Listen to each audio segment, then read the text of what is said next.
Hello everyone. So dear students, आज की class में हम इकोसिस्टम के फंक्शंस को डील करने वाले हैं, जिसमें मैंने लास्ट टाइम बताया था कि हमें प्रोडक्टिविटी, डिकम्पोजिशन और एनर्जी फ्लो को डिस्कस करना है। तो आज का जो हमारा टॉपिक रहेगा, जो first one, that is the productivity के बारे में समझेंगे। ठीक है। प्रोडक्टिविटी का मीनिंग क्या होता है, what are the types of productivity, productivity सबसे ज़्यादा कहाँ पे होती है, तो इसके बारे में जानने की कोशिश करेंगे। So let us start. देखो, प्रोडक्टिविटी कहने का मतलब क्या होता है। देखो बच्चों, कि किसी भी इकोसिस्टम को चलाने और सस्टेन करने के लिए सबसे इम्पोर्टेंट होता है सोलर एनर्जी। ठीक है। सोलर एनर्जी यानी कि वो एनर्जी जो हमें सनलाइट से मिलती है, रेडिएंट एनर्जी। तो इकोसिस्टम को चलाने और सस्टेन करने के लिए सोलर एनर्जी सबसे बेसिक रिक्वायरमेंट होती है। So we can say the solar energy is the basic requirement for an ecosystem to function and sustain. ठीक है। अब क्वेश्चन आता कि क्यों।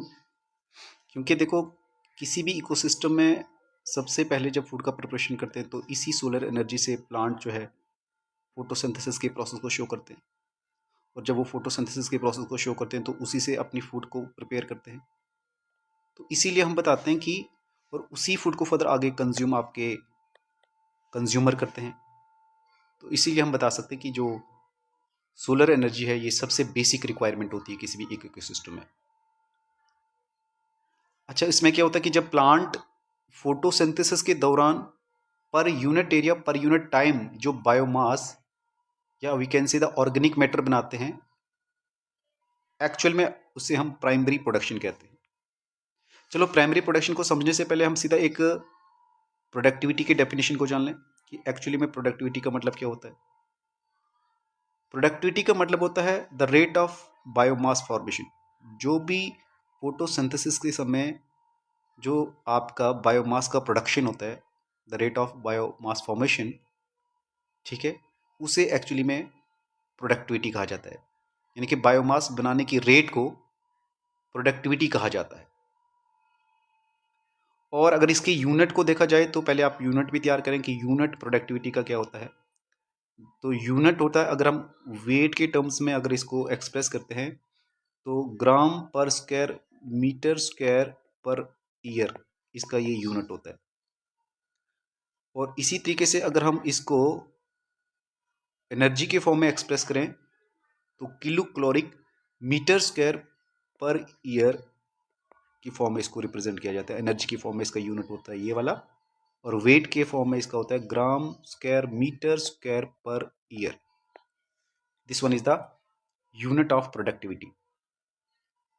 अब इसमें सबसे पहले हम जानेंगे कि एक्चुअली में प्राइमरी प्रोडक्टिविटी क्या होती है।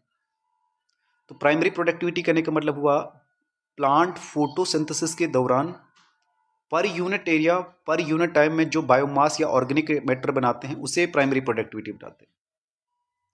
तो it is the amount of biomass और we can say the organic matter produce per unit area over a time period of time, over a time period by plant during photosynthesis is called primary production. We can say the primary productivity. ठीक है। और इसका हमने mention unit किया कि gram square meter per square per year और kilo calorie meter per square per year, आप इसको यूनिट ले सकते हैं इसका। अब एक्चुअल में जब भी हम टाइप्स ऑफ प्राइमरी प्रोडक्टिविटी की बात करते हैं जो हम यहाँ पे डील कर रहे हैं, ठीक है, प्रोडक्टिविटी का मतलब तो हुआ the rate of biomass production is called productivity. लेकिन जब हमने प्राइमरी प्रोडक्टिविटी का मतलब समझा कि फोटोसिंथेसिस के दौरान per unit area per unit time में जो बायोमास आपके प्लांट बनाते हैं उसे हमें एक्चुअली में प्राइमरी प्रोडक्टिविटी बताते हैं। अब ये जो प्राइमरी प्रोडक्टिविटी ये भी दो टाइप की होती है। द फर्स्ट वन, ठीक है, क्रॉस प्राइमरी प्रोडक्टिविटी का मतलब होता क्या है, इसको हम शॉर्ट में जीपीपी के नाम से जानते हैं। जीपीपी का मतलब है कि फोटोसिंथेसिस के दौरान टोटल ऑर्गेनिक मैटर या हम कह सकते हैं एनर्जी जो प्लांट बनाते हैं, ठीक है, it is the rate of production of organic matter during photosynthesis. इसमें से काफ़ी एनर्जी प्लांट अपनी रेस्पिरेशन के लिए भी यूज़ कर लेते हैं। So a considerable amount of gross primary productivity is used by plant for the respiration? Actually में इसे ग्रास प्राइमरी प्रोडक्टिविटी बताते हैं। अब क्वेश्चन आता है फिर जो सेकंड टाइप है नेट प्राइमरी प्रोडक्टिविटी, जिसको एनपीपी के नाम से जानते हैं, इसका मतलब क्या होता है? एक्चुअली में एनपीपी वो बायोमास या एनर्जी है जो रेस्पिरेशन के बाद बची हुई होती है। यानी कि आप मान के चलो जो ग्रास प्राइमरी प्रोडक्टिविटी थी उसमें से जो प्लांट ने रेस्पिरेशन के प्रोसेस में यूज़ की, उसके बाद जो अब आपके पास प्रोडक्टिविटी बच गई उसे नेट प्राइमरी प्रोडक्टिविटी बताएंगे। So we can say the net primary productivity वो बायोमास या एनर्जी है जो रेस्पिरेशन के बाद बची हुई होती है और ये हार्बीवोर, प्राइमरी कंज्यूमर और डिकम्पोजर को ट्रांसफर हो सकती है। सो हम बता सकते हैं कि जो नेट प्राइमरी प्रोडक्टिविटी होती है it is equal to gross primary productivity minus respiration. Done. So इसका फॉर्मूला जरूर याद रखें कि नेट प्राइमरी प्रोडक्टिविटी किसके बराबर होता है? That is the GPP minus R. हो सकता है आपको डायरेक्टली अगर ग्रास प्राइमरी प्रोडक्टिविटी का फॉर्मूला पूछ ली जाए तो जब अगर ग्रास प्राइमरी प्रोडक्टिविटी पीछे आ जाएगा तो आप GPP equal to NPP plus R भी कर सकते हो, ये फॉर्मूला हो जाएगा इसका। सो नेट प्राइमरी प्रोडक्टिविटी किसके बराबर हुई? Grass primary productivity minus respiration. अब एनसीईआरटी में कुछ ये इंपॉर्टेंस लाइन दी हुई है बच्चों, ये आपको मेमोराइज करनी है। जैसे यहाँ पे मेंशन किया है कि जो ग्लोबल हम जो यहाँ पे ग्लोबल प्रोडक्टिविटी जो है ना होल बायोस्फीयर की एनुअली, यानी कि एनुअल जो नेट प्राइमरी प्रोडक्टिविटी है होल बायोस्फीयर की, जिसको यानी कि NPP, annual NPP net primary productivity पूरे होल बायोस्फीयर की, वो है 170 बिलियन टन्स और ये ड्राई वेट में। ठीक है। अब आपको पता है कि जो हमारा ओशन है, तो ओशन हमारा अर्थ का अबाउट 70% कवर करता है और ओशन के अर्थ सरफेस का सिर्फ जो है ये 70% कवर करता है। और अगर ओशन की प्रोडक्टिविटी देखी जाए तो ये सिर्फ और सिर्फ कितनी है? 55 बिलियन टन से। यानी कि अगर 170 बिलियंस पूरे होल बायोस्फीयर की एनुअल नेट प्राइमरी प्रोडक्टिविटी है अप्रोक्सीमेटली, तो उसमें से सिर्फ 55 आपकी जो 55 बिलियन टन्स आपकी किसकी प्रोडक्टिविटी है? डेट इज द ओशन की। तो हम बता सकते हैं कि ऐसा नहीं कि अगर ओशन का एरिया ज़्यादा है 70% है तो इसकी प्राइमरी प्रोडक्टिविटी ज़्यादा होगी, नहीं। तो इसका रीज़न आगे समझेंगे कि प्रोडक्टिविटी सबसे ज़्यादा कहाँ पे होती है। तो सिर्फ 55 बिलियन टन प्रोडक्टिविटी जो है वो आपकी किसकी है? ओशंस की है। बट इसका अर्थ का सरफेस का जो एरिया है डेट इज 70% को कवर करता है, बट प्रोडक्टिविटी कितनी है?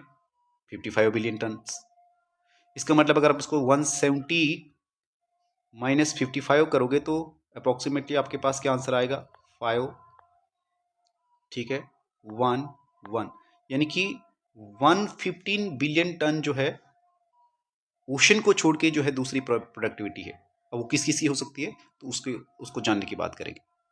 अब ये हमने क्या बताया कि ग्रास प्राइमरी प्रोडक्टिविटी तो वो हुई जो total organic matter during photosynthesis में बनाया।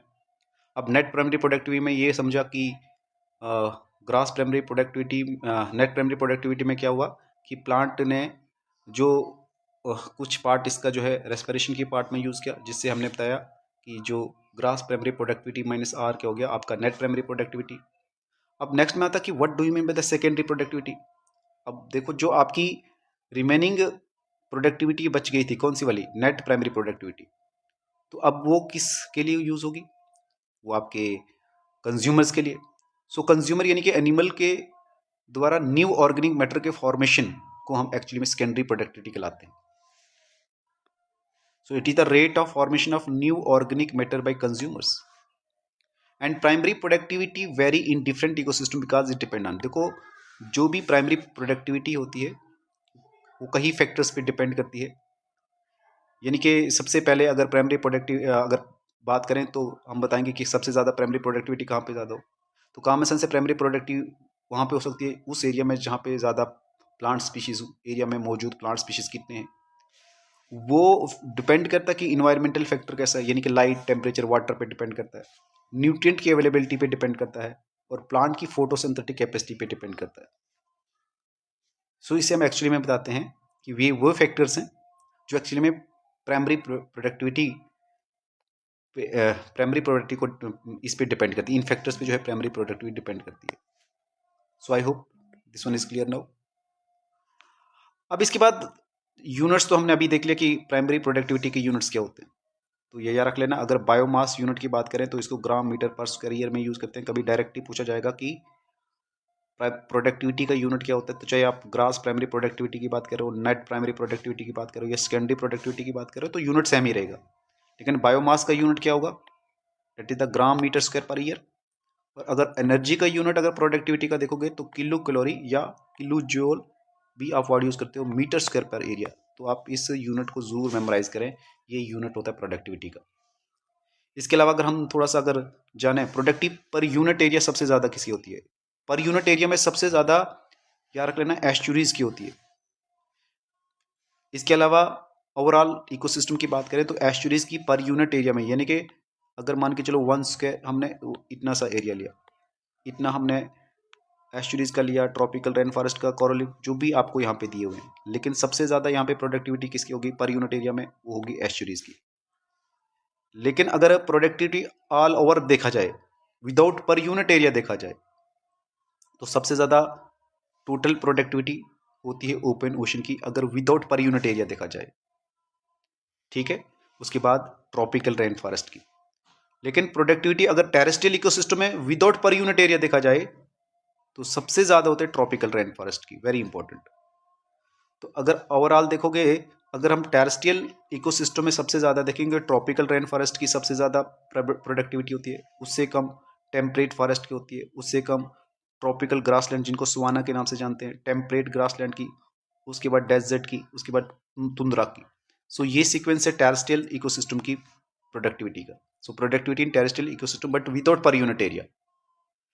देखो अगर हम ऑल ओवर, क्योंकि यहाँ पे अगर जैसे हमने देखा कि विदाउट पर यूनिट एरिया में अगर प्रोडक्टिविटी ओवरऑल सीक्वेंस में देखा जाए तो पहले नंबर पे ओशन आ रहा है, क्योंकि उसका एरिया ही ज़्यादा है। ऐसे तो स्टार्टिंग में हमने बताया था कि जो टोटल प्रोडक्टिविटी ओशन की होती है वो 170 बिलियन में सिर्फ 55 बिलियन ही होती है, बट इसका एरिया ज़्यादा है, इसलिए इसका ऑल ओवर चाहे आप टेरेस्ट्रियल या एक्वेटिक लो तो इसकी प्रोडक्टिविटी ज़्यादा है, बट विदाउट यूनिट एरिया। लेकिन अगर टेरेस्ट्रियल में सबसे ज़्यादा बात करोगे तो ट्रॉपिकल रेन फॉरेस्ट। लेकिन अगर आप यूनिट एरिया के साथ से देखोगे तो सबसे ज़्यादा एस्चुरीज में प्रोडक्टिविटी ज़्यादा होगी। So this one is all about the productivity. अब नेक्स्ट में जो हम डील करेंगे डेट इज अबाउट द जो सेकंड फंक्शन होगा आपके इकोसिस्टम का, that is the decomposition, second number. So मिलते हैं नेक्स्ट वीडियो में, तब तक के लिए बाय, टेक केयर।